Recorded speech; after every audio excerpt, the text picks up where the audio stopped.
कैसे बताइब सखी कैसे बताइब सखी दिलवा के दुख हमर सैया हो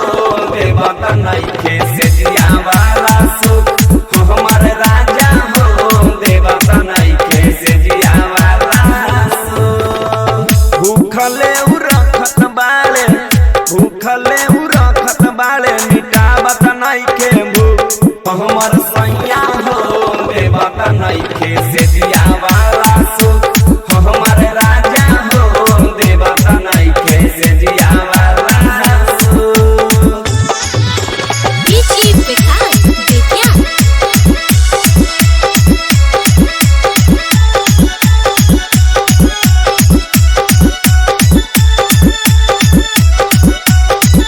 राती के आवे न सुते न साथे हमरा दूर भगावे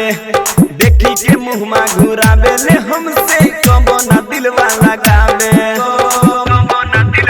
राती के आवे न सुते न संगे हमरा दूर भगावे देखी के मुहमा घुरावे ले हमसे कबो न दिलवा लगावे ओकरे हरकत से सखी ओकरे हरकत से सखी गोदाम जइतै सुख हमर सैया हो देवत नइखे से जिया वाला सुख हमर राजा हो देवत नइखे से जिया वाला सुख।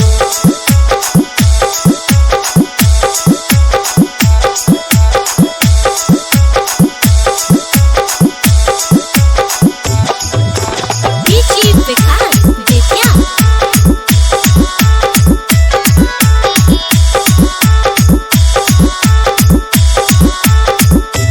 माई बाबू कैसन लइका से कर दिल शादी हमर जवानी हो बताए सखी अपने आप बर्बादी माई बाबूजी कैसन लइका से कर दिल शादी हमर जवानी हो बता सखी अपने आप बर्बादी पीयूष चंदना से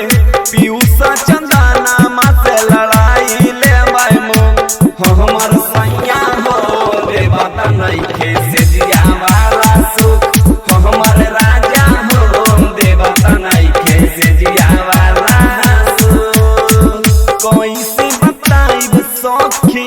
कैसे बताइब सखी दिलवा के दुख हमर सैया हो देवत नइखे से